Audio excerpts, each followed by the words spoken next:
더 알아보기, 내지는 이 링크를 누르면 어딘가로 연결이 된단 말이죠. 그걸 랜딩 페이지라고 하는데, 그럼 이 랜딩 페이지까지도 심의를 받아야 되는가? 배너를 클릭했을 때 특정 홍보물로 연결이 되는 경우에는 전체로서 하나의 의료 광고를 이루는 것이기 때문에 전부 심의 받아야 된다. 이렇게 유권 해석이 나왔고, 이렇게 빠져나가는 방법도 이제는 더 이상 불가능하게 된 상황입니다.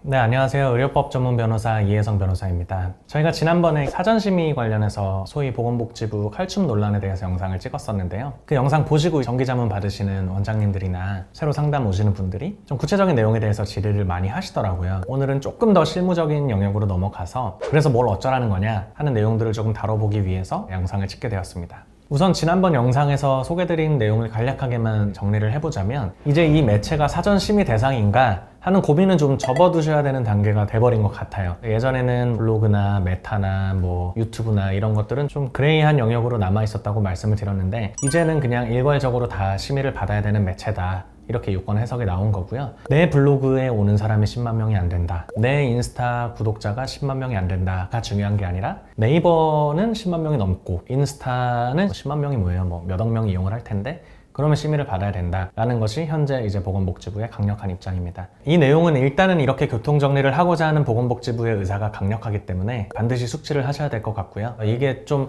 헌법상의 원칙들을 위반한 것이 아닌가 하는 말씀들을 드렸는데, 물론 이제 문제가 되고 다퉈보고 싶다고 오시면 저희가 이런 주장들은 충분히 잘 해드릴 자신은 있습니다만, 문제가 안 되는 게 제일 좋겠죠. 그래서 당분간은 보건복지부에서 발행한 가이드라인 2판을 잘 숙지하시고 광고를 진행하시기를 권해드립니다. 그러면 오케이, 사전 심의는 받아야 되는 건 알겠다. 그러면은 무슨 내용은 심의를 안 받고 쓸 수 있냐 하는 질문들을 많이 주세요. 이거는 이제 의료법 57조 3항에서 정하고 있거든요. 의료법 제57조 3항에 따르면 의료기관의 명칭, 의료인의 성명, 진료 과목과 소재지, 개설 연도, 인터넷 홈페이지 주소, 진료일 및 진료 시간 등은 사전 심의 대상이 되지 않는다고 보고 있습니다. 이런 건 가능하겠죠. 블로그 게시글을 쓰실 때 정보성 글을 쓰시면서 그 위에다가 땡땡 병원의 땡땡 원장입니다, 뭐 이 정도 쓰시는 거는 문제가 없다는 거죠. 의료법에서 이거는 사전심의 대상이 아니라고 명시를 하고 있으니까요. 그리고 제가 방금 말씀드렸듯이 이게 의료 광고가 아니라 정보성 글인 경우에는 또 사전심의 대상에서 제외됩니다. 이게 사실 지금 가장 다툼이 많은 부분이기도 한데요. 당연하겠죠. 왜냐하면 의료기관이나 의사분들도 표현의 자유가 있는 거잖아요. 의사가 운영하는 블로그라고 하더라도 그 블로그에 오늘 먹은 맛집을 올린다거나 그런 것까지도 당연히 심의를 받으라고 하는 건 말이 안 되겠죠.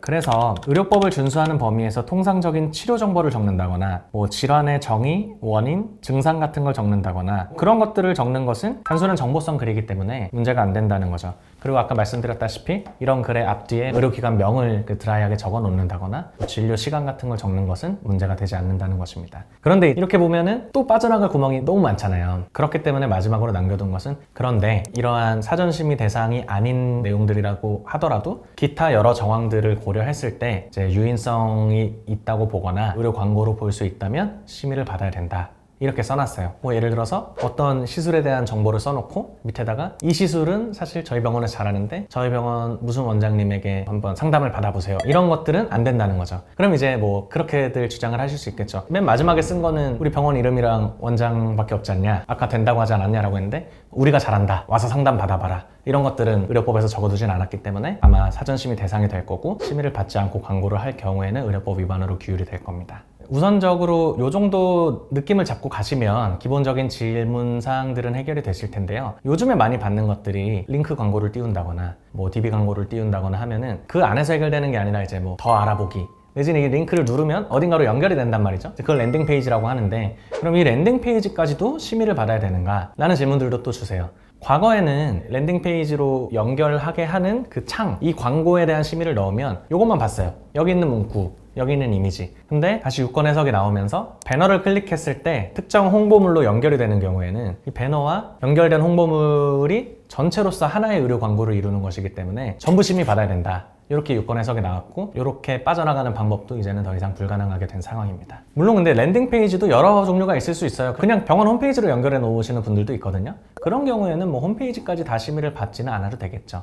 이렇게 잘 얘기를 해도 결국 궁금하신 거는 그걸 거예요. 그래서 그러면 어디까지가 정보성 글이고 어디서부터는 의료 광고냐 하는 것들은 사실은 지금 단계에서는 이렇다 할 기준을 내어줄 수 있는 곳은 아무데도 없을 것 같고요. 지금 병원 운영하시면서 따로 외주를 주시든 아니면 병원 내부에 마케팅팀을 두시든 해서 실무를 해 나갈 텐데 계속 담당 관할 보건소와 소통을 해 나가면서 그 선에 대한 합의를 이뤄 나갈 수밖에 없습니다. 근데 좀 참고가 되라고 아래 내용을 말씀을 드리자면 그 강서구 보건소에서는 이제 해당 지침 같은 것들을 공개를 했습니다. 다른 변호사님께서 공유하신 자료인데요. 이 내용을 한번 참고를 해보시면 조금 더 감을 잡는 데 도움이 되지 않을까 싶어요. 한 5개 정도의 기준을 제시를 하고 있어요. 뭐 실손보험 얘기나 특정 의료행위 가격을 다른 데랑 비교한다거나 이 내용이 아니더라도 단순한 정보 전달을 넘어서 유인할 소지가 충분히 있을 것으로 사료되는 글은 의료 광고에 해당한다, 뭐 이런 취지의 내용들이 있는 것인데 1, 2, 3, 4번만 있었으면 오케이 알겠어 할 텐데 이제 5번이 있는 게 항상 문제죠. 그 밖에도 대충 내가 봤을 때 이거 광고 같으면 광고다. 근데 어쩔 수 없어요. 이 세상의 모든 광고 형태들을 다 리스트업을 할 수는 없기 때문에 보통은 이렇게 규정들을 두고는 하고요. 저는 뭐 3, 4, 5번은 그럴 수 있다고 생각을 하는데 1, 2번은 조금 문제가 있지 않나 하는 생각이 들어요. 개인적으로는.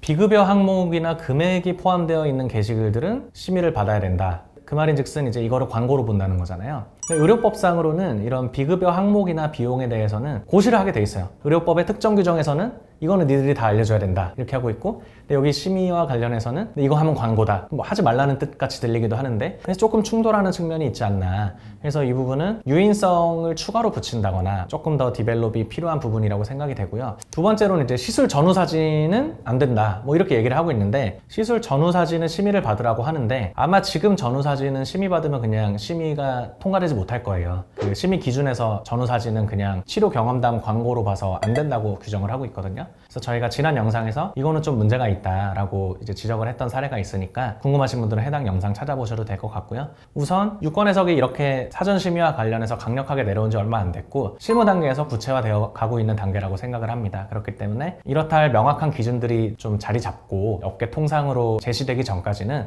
최대한 이제 보건복지부의 가이드라인을 준수하시고 광고를 하실 것을 권해드립니다. 이번 영상에도 보건복지부에서 나온 가이드라인을 댓글에 남겨놓을 테니까요. 관심 있으신 분들 한번 다운받아서 보시길 바라고, 이 말이 뭐 무조건 맞고 이건 다 지켜야 된다 이런 건 아니에요. 그런데 적어도 이 내용은 숙지를 하고 계셔야 저희가 하는 논의들을 따라오실 수 있기 때문에, 특히 뭐 의료 광고를 업으로 하고 계신 분들이라거나 병원을 운영하시면서 광고가 필요하신 분들은 기본적인 내용들은 평소에 좀 받으시면 좋을 것 같아요.